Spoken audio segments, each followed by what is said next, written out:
हरे कृष्णा। सभी भक्तों का स्वागत है आज की भगवत गीता क्लास में। कि अमृता क्यों नहीं? अमृता तो आ गई ना। ओके, एक सेकंड। ओम अज्ञानतिमिरान्धस्य ज्ञानञ्जनशलाकया चक्षुरुन्मीलितं येन तस्मै श्रीगुरुवे नमः। श्रीचैतन्यमनोभीष्टं स्थापितं येन भूतले स्वयं रूप कदा मह्यं ददाति स्वपदान्तिकम्। वन्देऽहं श्रीगुरु श्रीयुतापदकमलं श्रीगुरून् वैष्णवांश श्रीरूपं साग्रजातं सहगण रघुनाथान्वितं तं सजीवम् साधुवेतं सावधूतं परिजन सहितं कृष्ण चैतन्य देवं श्री राधा कृष्ण पादान सहगण ललिता श्री विशाखान्विषां च। हे कृष्ण करुणा सिंधु दीन बंधु जगतपते गोपेश गोपिका कांता राधा कांता नमस्ते। तप्त कांचन गौरांगी राधे वृंदावनेश्वरी वृषभानुसुते देवी प्रणमामि हरिप्रिये। वाञ्छाकल्पतरुभ्यश्च कृपा सिन्धुभ्य च पतितानां पावनेभ्यो वैष्णवेभ्यो नमो नमः। जय श्री कृष्ण चैतन्य प्रभु नित्यानंद श्री अद्वैत गदाधर श्रीवासादि गौर भक्तवृंद। हरे कृष्णा कृष्णा कृष्णा हरे हरे हरे राम राम राम हरे हरे। रामाय रामभद्राय रामचंद्राय वेदसे रघुनाथाय नाथाय सीताय पतये नमः। नमो विष्णुपादाय कृष्णपृष्ठाय भूतले श्रीमते भक्तिवेदांत स्वामिनि इति नामिने।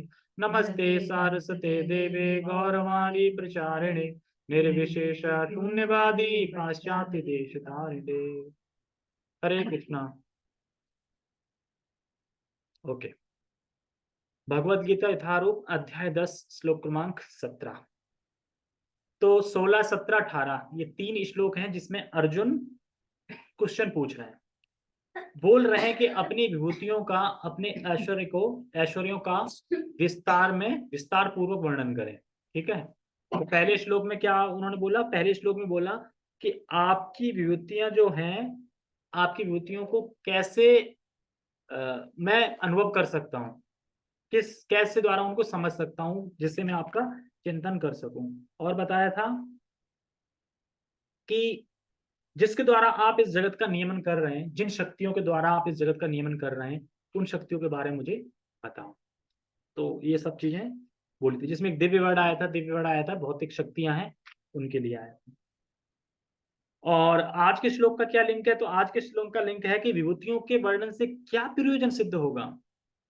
अगर भगवान अर्जुन से बोले, जब पीछा श्लोक बोला कि तुम क्यों सुनना चाहते हैं मेरी विभूतियों का वर्णन, मेरी शक्तियों का वर्णन, क्या सिद्ध कर लोगे, क्या सिद्ध होगा? तो उस प्रश्न का उत्तर ये श्लोक देता है कि क्या सिद्ध होगा। ठीक है, ये लिंक है। तो पहले हम श्लोक पढ़ते हैं। कथम विद्यामहं योगे कथं विद्यामहं योगे त्वां सदा परिचिन्तयन् त्वां सदा परिचिन्तयन् केषु केषु च भावेषु केषु केषु च भावेषु चिन्तत्योऽसि भगवन्मया। चिन्त्योऽसि भगवन्मया। कथं विद्यामहं योगे कथं विद्यामहं योगे त्वां सदा परिचिन्तयन् त्वां सदा परिचिन्तयन् केषु केषु च भावेषु केषु केषु च भावेषु चिन्त्योऽसि भगवन्मया। चिन्त्योऽसि भगवन्मया। कथं विद्यामहं योगिस्त्वां सदा परिचिन्तयन् कथं विद्यामहं योगे त्वां सदा परिचिन्तयन् केषु केषु च भावेषु चिन्त्योऽसि भगवन्मया। केषु केषु च भावेषु चिन्त्योऽसि भगवन्मया। कथम विद्याम हम योगिन स्वाम सदा परिचिंतयन। चिंतन, चिंतन वर्ड आ रहा है कथम। इसमें कह रहे हैं कि योगी, भगवान को क्या कह रहे हैं अर्जुन? योगी। हे योगी, हे योगी योगेश्वर, मतलब हे योगी योगेश्वर, मैं सदा आपका किस प्रकार से चिंतन करूं, मतलब किस प्रकार से मैं आपका चिंतन करूं, मैं सदा आपका किस प्रकार से परिचिंतन कर सकता हूं, किस प्रकार से आपको जानूंगा। कथम, किस प्रकार से मैं आपको जानूंगा, किस प्रकार से मैं आपका चिंतन कर सकता हूँ, और किस प्रकार से मैं आपको जान सकता हूँ। ये दो चीज पूछ रहे हैं इसमें, ठीक है। क्या पूछ रहे हैं? किस प्रकार से मैं आपका चिंतन कर सकता हूँ, किस प्रकार से मैं आपको जान सकता हूँ। ये उस प्रश्न का उत्तर है कि क्यों पूछ रहे हैं युवतियों के बारे में। किस प्रकार से मैं आपको जान सकता हूँ, किस प्रकार से आपका चिंतन कर सकता हूँ, किस प्रकार से आपको परिचिंतन करूंगा या स्मरण, मतलब किस प्रकार से मैं आपको चिंतन करूंगा और किस प्रकार से मैं आपका स्मरण करूंगा, कर सकता हूं, मतलब कर सकता हूं। तो कैसे कर सकता हूं? केशु केशु च भावेशु, केशु केशु च भावेशु। इस जगत में वस्तुओं को देखकर, आप कह रहे हैं ना कि मैं विभूतियों का वर्णन करके क्या सिद्ध होगा, तो कह रहे सिद्ध ये होगा कि जो केशु केशु च भावेशु, इस जगत में वस्तुओं को देखकर मैं आपका चिंतन करूंगा, क्योंकि सारी शक्तियां आपकी हैं। तो इस जगत में मैं वस्तुओं को देखूंगा और फिर मैं आपका चिंतन करूंगा। तो इस जगत में जो वस्तु है उनमें मैं आपको कैसे देखूं कि आप कैसे विराजमान है, कैसे देखूं कैसे विराजमान है, इसलिए आप अपनी शक्तियों का वर्णन करें। वस्तुएं सब आप हैं, लेकिन मैं देखूं कैसे उन वस्तुएं आपको, कि कौन से वस्तु में कैसे हो आप, कैसे मैं आपको चिंतन करूं, कैसे मैं उन वस्तुओं से जानूं आपको। इसलिए इन सब चीजों का वर्णन करने के लिए अर्जुन कह रहे हैं भगवान से, चिंतो ऐसी भगवान मया, भगवान मैं आपका कैसे चिंतन करूं, कैसे चित्त में आपको लाऊं। देखो इस जगत में हम किसी व्यक्ति की वस्तु को देखते हैं तो देखते ही क्या स्मरण आता है? किसी के जूते देखे मान लो तो क्या स्मरण आएगा? जूते देख के जिसके जूते हैं उसका स्मरण आएगा, आएगा ना तुरंत। तो इसीलिए भगवान अर्जुन से कह रहे हैं, अर्जुन भगवान से कह रहे हैं कि आप हमें अपने ऐश्वर्य का वर्णन करें, अपनी विभूतियों का वर्णन करो। उस विभूति, जब उस वस्तु को मैं देखूंगा तो उस वस्तु को देख के मैं आपका चिंतन करूंगा, आपका स्मरण करूंगा। जिस तरीके से यहाँ पे हम किसी वस्तु देखते हैं किसी चीज की तो उसका स्मरण हो आता है, ऐसे जब भगवान की चीज को देखेंगे तो भगवान का स्मरण ऑटोमेटिक हो आएगा। ठीक है, समझ में आया कैसे चिंतन कर सकते हैं? चिंतन मतलब वस्तुओं को देखेंगे तो भगवान का स्मरण अपने आप हो जाएगा। देखो तो अभी क्यों नहीं हो रहा? क्योंकि हमारा प्रेम नहीं है भगवान से। जिससे प्रेम होता है उसी की अगर वस्तु देखे तुरंत उसका स्मरण आ जाएगा, लेकिन भगवान से प्रेम ही नहीं, इसलिए हम पानी को देख के स्मरण नहीं आ रहा है, और पृथ्वी को देख के नहीं आ रहा है, पेड़ पौधों को देख के स्मरण नहीं आ रहा है, यहाँ तक कि प्रसाद हम देखते हैं उसको देख के स्मरण नहीं आ रहा है। क्यों नहीं आ रहा है? क्योंकि भगवान से प्रेम नहीं है। लेकिन जब भगवान से प्रेम होगा तो स्मरण आने लगेगा। कि हमारे लिए, और बता रहे हैं कि एक चीज और बता रहे हैं इसमें, कि जैसे हम किसी वस्तु को देखेंगे तो फिर हम किस नजर से देखेंगे। जैसे कि मैंने लैपटॉप देखा तो मैं लैपटॉप को किस नजर से देखूं? ये तो अपने अपने ही देखो ना अपने। हाँ, जैसे अगर भगवान प्रेम प्रेम नहीं नहीं है, है तो और जब भगवान से प्रेम होगा, भगवान की वस्तुओं का ऐश्वर्य का वर्णन सुन लूंगा, प्रेम होगा, तो कैसे देखूंगा? ये चीज वस्तु है, ये भगवान से आई है, इसके जरिए मैं भगवान का स्मरण करूंगा कि कैसे भगवान से ये चीज आई है, मटेरियल बना है सारा कुछ। मैं इसलिए नहीं देखूंगा, मैं भोगूंगा इसको, मतलब ये मेरी है, मतलब ये हमारे लिए है। पहला तो थॉट आएगा ये हमारे लिए है। मान लो किसी ने आइसक्रीम देगी तो पहले ये हमारे लिए, फिर क्या हमारे लिए नहीं मेरी ही है, अब खाऊंगा मैं, मतलब मेरी ही है। दोनों चीज आ जाती है, पहले तो हमारे लिए है फिर मेरी ही है। तो ये चीज हटके क्या आ जाएगी? ये भगवान की है, ये हो जाएगा, ये फायदा होगा। इसलिए भगवान से कह रहे हैं आप बताओ अपने ऐश्वर्य के बारे में। ठीक है, तो पहले श्लोक में बताया कि कैसे मैं कैसे आप इन शक्तियों से नियमन कर रहे हैं, संसार को चला रहे हैं, कैसे मैं आपको अनुभव कर सकता हूँ, और इसमें बोल रहे हैं कैसे मैं आपका चिंतन कर सकता हूँ, कैसे मैं आपको जानूं, ये सब चीजें बोल रहे हैं। ठीक है, टेक्स्ट पढ़। हे कृष्ण, हे परम योगी। योगी का मतलब है कौन सा योगी है? परम योगी भी लगा दो, मतलब भगवान योगी भी हैं, योगी ही नहीं है, परम योगी। सबसे योगी जो परम योगी कौन है? वो भी भगवान है। ठीक है, जैसे योगियों में परम योगी कौन है? भगवान आएंगे। गुरु में परम गुरु कौन है? भगवान है। हर चीज में भगवान ही आएंगे ना, जो सबसे बेस्ट चीज होती है उसमें।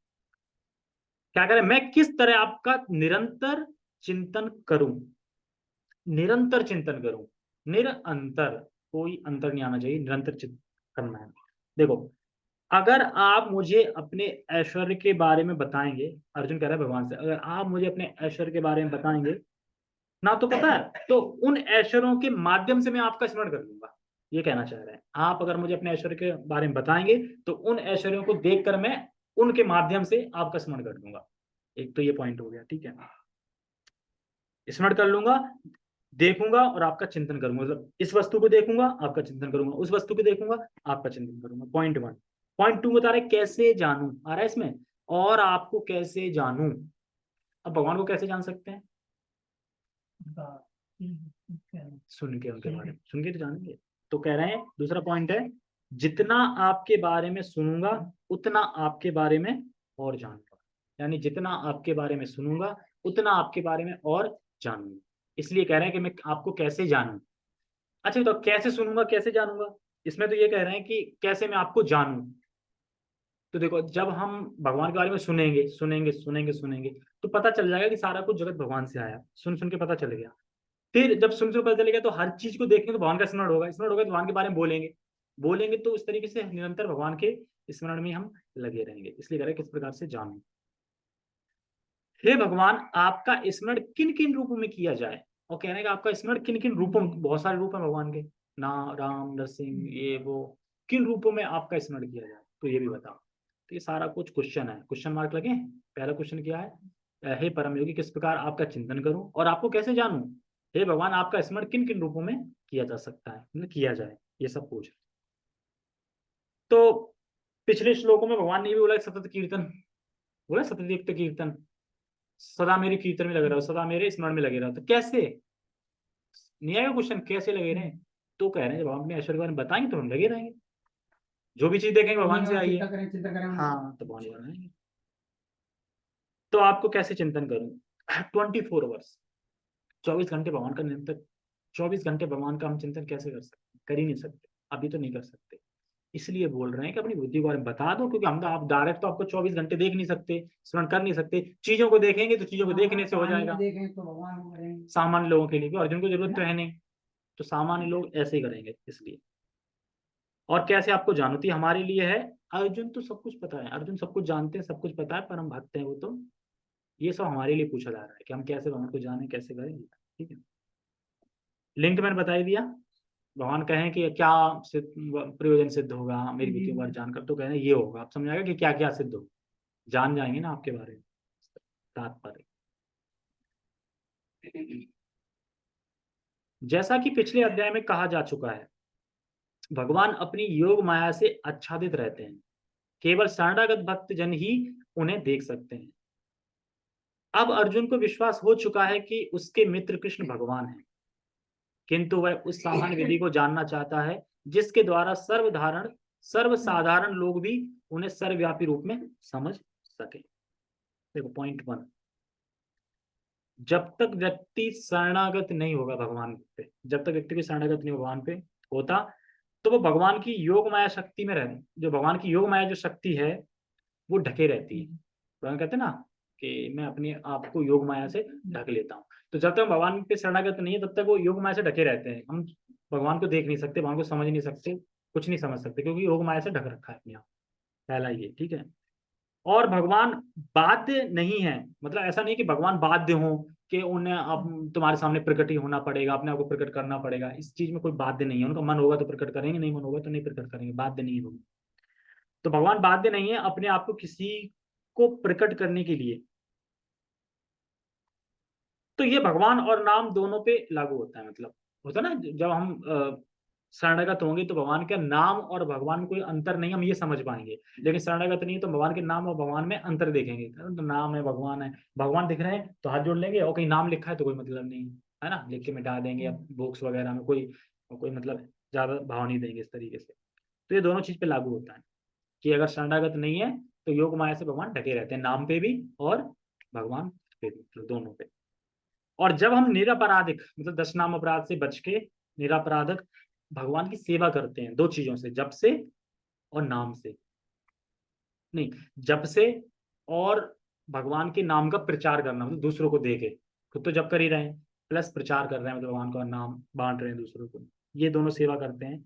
तो जब इस प्रकार से हम सेवा करते हैं तब हम समझ पाते हैं कि भगवान और भगवान के नाम में कोई भेद नहीं है, दोनों एक ही चीज है। तब जाके वो पर्दा मतलब ढकेगा, तब हम समझ पाएंगे मतलब। तो भगवान क्या है कि जो शरणागत हैं उन्हें तो अपने आप को प्रकाशित कर देते हैं, शरणागत नहीं है उनको योग माया से ढके रहते हैं। और शरणागत में बड़े बड़े योगी भी आते हैं, होते हैं ना योगी, ज्ञान योगी, ध्यान योगी, अष्टांग योगी, क्योंकि भक्ति नहीं करते तो उनको भी ढके रहते हैं, मतलब योग माया से पर्दे से, वो भी भगवान को समझ नहीं पाते, वो बस वहीं तक समझ पाते हैं ब्रह्म ज्योति और परमात्मा बात, बस भगवान को नहीं समझ पाते।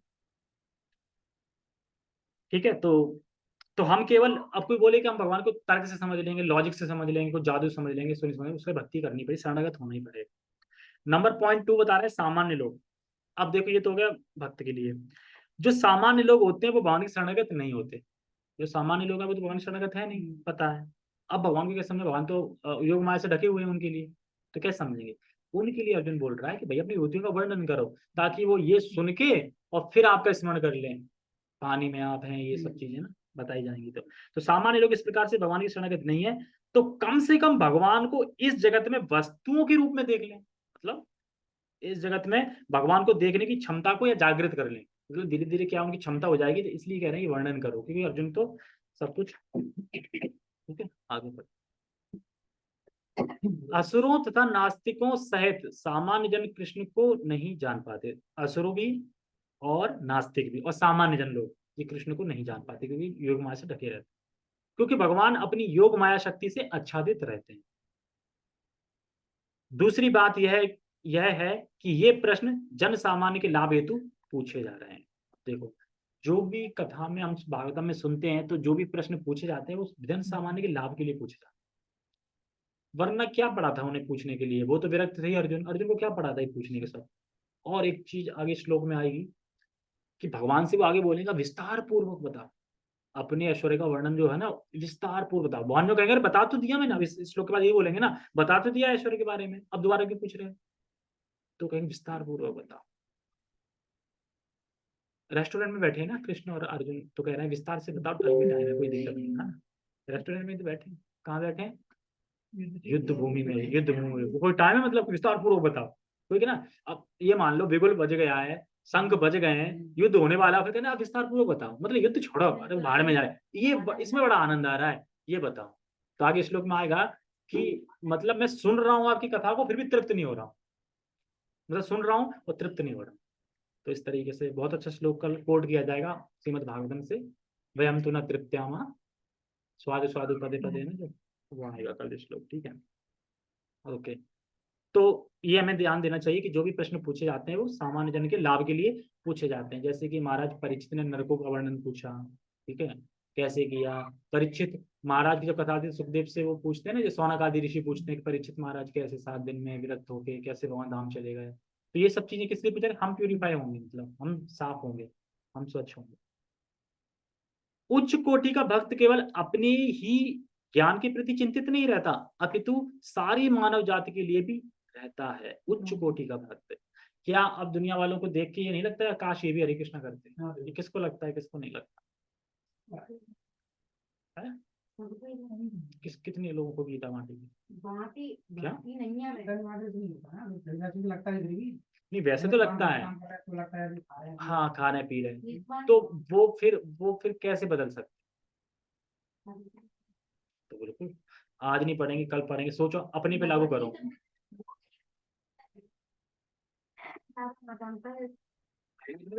तुम्हारी इंडिविजुअल, तुम राधा माता अलग है, तुम अलग। हाँ तो वही फिर हॉस्पिटल ही ले जाओ, और क्या, रोड पे खड़े रहो लेके जाओ, बस अपने आप लोग आएंगे लेने में, नंबर लगाओ तो। देखो यार, देख रहा हम खुद दुख झेल रहे हैं, और देखो सब लोग दुख झेल रहे हैं, इसलिए गीता गीता पढ़ो। आज मैं एक वो सुन रहा था शिक्षा अष्टकम की, उसमें कितनी बढ़िया से बताया कि भगवदगीता दृष्टि करने, भगवदगीता लो हाथ में रख दो पहले। पता है आप जो भगवत गीता ले रहे हो, इससे पूरे बड़े बड़े लोग, सबसे ज्यादा हिंदुस्तान में पढ़े जाने वाली भगवत गीता ये है, और इसमें 80 क्या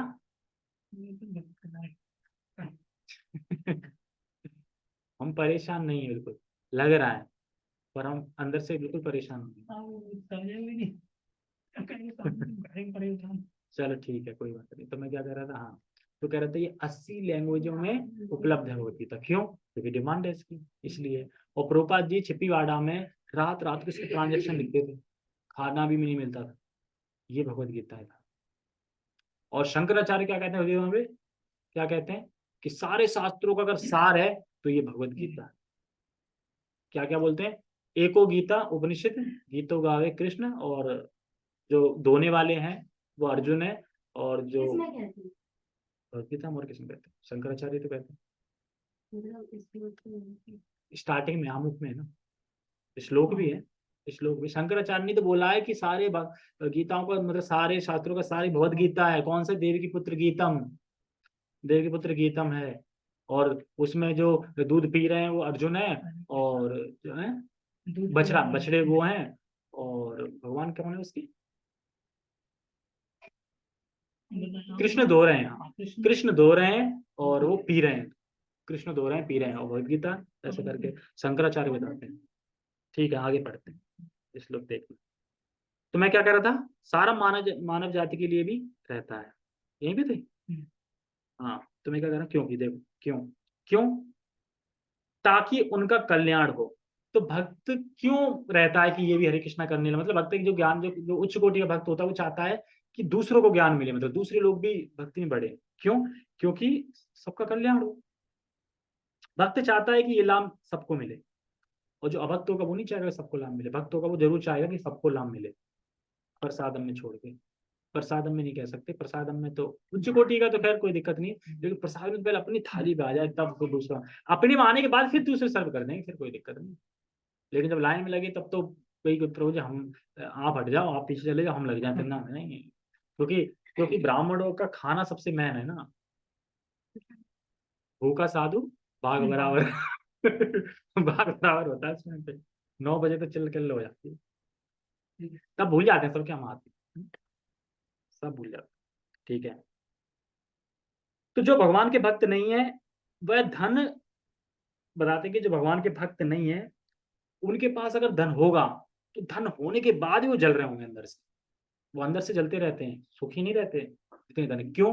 क्योंकि धन का सही से उपयोग करना नहीं आता उनको। अगर धन का उपयोग सही से करना कि थोड़ा दान में लगाएं, थोड़ा वैष्णवों की सेवा में लगाएं, तो अंदर से राहत मिलेगी, अंदर से ठंडक मिलेगी, अंदर से खुशी मिलेगी। जिनके पास बहुत पैसा होता है अगर वो थोड़ा ऐसे लक्ष्मी दान करें तो उनको अंदर से खुशी मिलती है, और नहीं तो ना हमेशा जलते रहेंगे। इफेक्ट है, जो जितने भी पैसे वाले हैं। और दान देने से अच्छा लगता है। अब मतलब जो कमा रहे हैं, 1 लाख सैलरी है जिनकी, ये बात हो रही है। तो जो भगवान के भक्त हैं उनकी करुणा सभी पे होती है, गरीबों पे नहीं होती, सब गरीबों पे होती है। तो मुझे कैसे कहते हैं, उनकी करुणा गरीबों पे नहीं होती, सब गरीबों पे होती है, मतलब सब गरीब है उनके सामने, एक तरीके से सब गरीब। यानी धन बहुत है लेकिन उसका उपयोग नहीं कर पा रहे हैं, केवल जल रहे हैं, ये कह रहे हैं। धन तो बहुत है, उसका उपयोग नहीं कर पा रहे हैं और केवल जल रहे हैं, क्योंकि जितना धन होगा उतनी टेंशन होगी। इसीलिए भगवत गीता में भगवान कहते हैं कि यज्ञ दान तपस्या, ये तीनों चीज कभी नहीं त्यागनी चाहिए। यज्ञ होना चाहिए, दान होना चाहिए, तपस्या होनी चाहिए, कभी नहीं त्यागना चाहिए। हाँ, त्याग देना चाहिए, उल्टा बोला हुआ नहीं, तो कह रहे नहीं, भगवत गीता में बोला, भगवान बोला ये चीज नहीं। देखो दान और यज्ञ और तपस्या ये त्याग दोगे तो कैसे, फिर कैसे बढ़ोगे आगे, कैसे भगवान की तरफ उन्मुख हो ही नहीं पाओगे। ठीक है, आगे बढ़ो। अतः अर्जुन वैष्णव या भक्त होने के कारण अपने दयालु भाव से सामान्य जनों के लिए भगवान के सर्वव्यापक रूप के ज्ञान का द्वार खोल रहा है, ज्ञान का द्वार खोल रहा है। क्यों? भगवान बताएंगे, अब फिर हम सुनेंगे, तो ज्ञान का द्वार खोल रहे हैं। अगर अर्जुन नहीं पूछता तो हमें पता ही नहीं चलता कौन क्या है, किसने बोली, किसको क्या, सूर्य कहाँ से आया, लाइट कहाँ से आया। हम तो सोचते सब हमने बनाया है, ये सोचते, लेकिन अब तो नहीं सोचते ना, अब तो सोचते हम सर्वस्व प्रभु, सब कुछ भगवान से आया है, खोल रहा है। ठीक है, वह कृष्ण को जानबूझकर योगिन कहकर संबोधित करता है क्योंकि वे योग माया शक्ति के स्वामी हैं। तो योग माया के स्वामी तो भगवान ही है, इसलिए कह रहा है, जिसके कारण वे सामान्य जन के लिए अप्रकट या प्रकट होते हैं। समझे ना, योग का क्या बोल रहे हैं, योग माया का सामान्य जन के प्रकट अप्रकट हो सकते हैं, मतलब कि हैं पर अप्रकट रखेंगे अपने आप को, और जो शरणागत है उसको प्रकट रखेंगे। सामान्य जन जिसे कृष्ण के प्रति कोई प्रेम नहीं है, कृष्ण के विषय में निरंतर नहीं सोच सकता।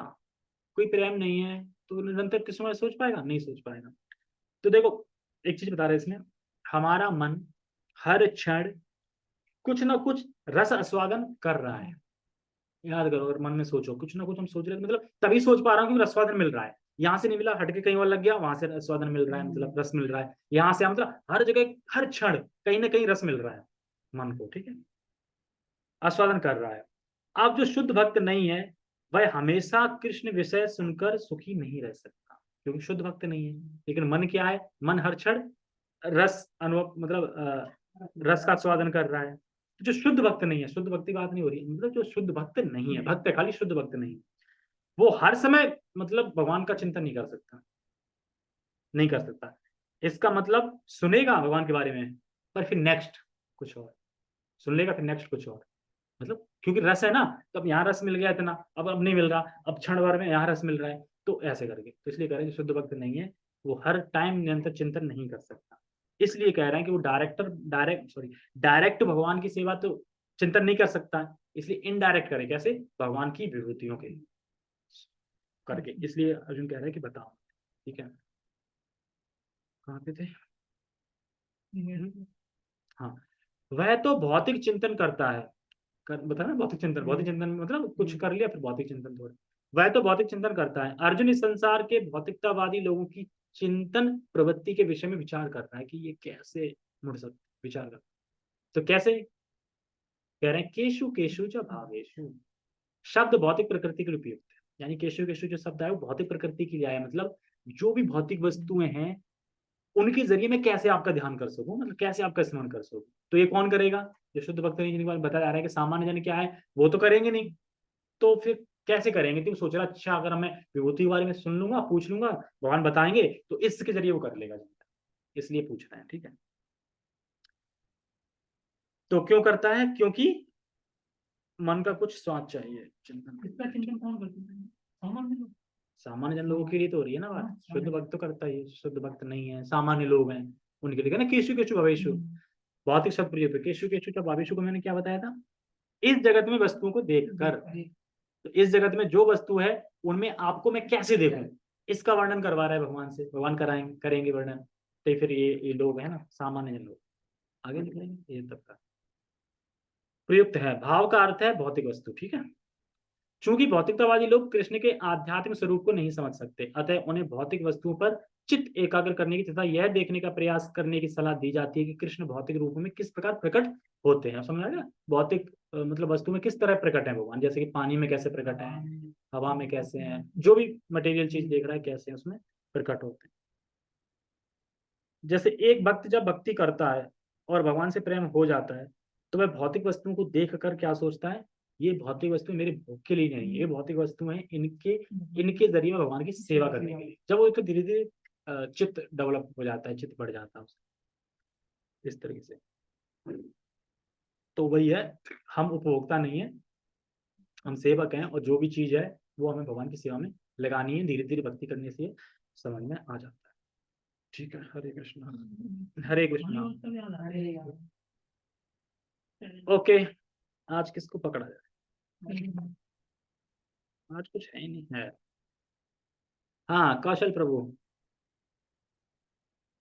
बताओ कि ये बताओ, यहाँ पे योग माया से क्या बताया है भगवान ने, योग माया शब्द से, हरे कृष्णा। हाँ बताओ, नहीं मालूम। नहीं मालूम, अच्छा थे नहीं क्या तब, योग माया से क्या नहीं बताया, थे, सुनी नहीं पाई सही से, योग तो माया बैठ से गए खोल। भक्तों और अभक्तों को प्रकट अप्रकट करते हैं योग माया से, जो शरणागत नहीं है उनको अप्रकट करते हैं, मतलब वो अप्रकट रहते हैं उनके लिए भगवान, मतलब योग माया से आच्छादित रहते हैं, और जो शरणागत हैं उन्हें प्रकट करते हैं। योग माया कहाँ पर रहती है? योग माया ऊपर है ना अध्यात्म जगत में, अध्यात्म योग में कहाँ पे है? वैकुंठ में है, गोलोक में है, कहाँ पे है? योग माया कहाँ कहाँ मतलब गोलोक, गोलोक में, और दूसरी जगह वैकुंठ मतलब पूरा वैकुंठ माना वैकुंठ जाता में नहीं ना, वैकुंठ में पता है भगवान है विष्णु, है। हाँ वैकुंठ में तो पता है हाँ, सबको, तभी तो सतर्क रहते हैं। तो योग माया गोलोक धाम वृंदावन, पर यहाँ पृथ्वीलोक पे तो है ना, पृथ्वीलोक पे तो, पृथ्वीलोक पे क्या है, आच्छादित कर लेते हैं ना योग माया के पर्दे से हम, ने आज ही कदम बताया कि दो जगह ही मतलब हाँ प्रवेश, मतलब वैकुंठ में तो भगवान की तरह पूजते, योग माया वहां देखो ना, भगवान है पर भगवान समझ में नहीं आते, अगर भगवान समझ आ जाएगा फिर तो सब ऐसा करने लगेंगे, फिर कैसे स्वादन मिलेगा। अपन को लगता है ये लोग पता कैसे चला उसने लीला में, अपन होते तो अपन को विश्वास नहीं करता। वही। हमको भी नहीं लगा। अरे ये चैतन्य महाप्रभु के टाइम पे, लीला कर रहे हैं भाई। तो चैतन्य महाप्रभु के टाइम पे लोग होंगे नहीं उनके संग, उन्हें पता चल पाएगा, बाद में पता चला होगा ना, हम्म। उस टाइम पता नहीं चल रहा लीला होगा। कर रहे हैं। देखा ना कि वो जब कुछ लोग होते हैं वो कहते हैं कि तुम कृष्ण कृष्ण की राधा राधा क्यों बोल रही हो, तो वो उनके पीछे भागने लगते हैं, कुछ स्टूडेंट होते हैं उनके क्लास के, तो अरे ये मैं कहा मेरा अवतार तो मतलब इन सबको उद्धार करने होता, लेकिन इस तरीके से मेरे प्रति अपराध करेंगे और गहन नरक में धंस जाएंगे, फिर वो संन्यास ले लेते हैं कि मैं संन्यास लेंगे तो ये आदर करेंगे, प्रणाम करेंगे तो फिर उनका उद्धार हो जाएगा इस तरीके से। ठीक है, महाप्रभु के नाम से रोड भी है हाँ होगी, यहाँ दिल्ली में। हाँ दिल्ली में भी होगी ना अच्छा, चैतन्य हाँ, वो महाप्रभु। लिखा हुआ है वो चैतन्य। चैतन्य महाप्रभु मार्ग। ठीक है, इसमें रेखा बताएंगी कि अर्जुन ने, लिंक बताओ खाली इसका, ज्यादा कठिन नहीं पूछता हूँ, क्या लिंक है, ये श्लोक क्यों बोल रहे हैं अर्जुन?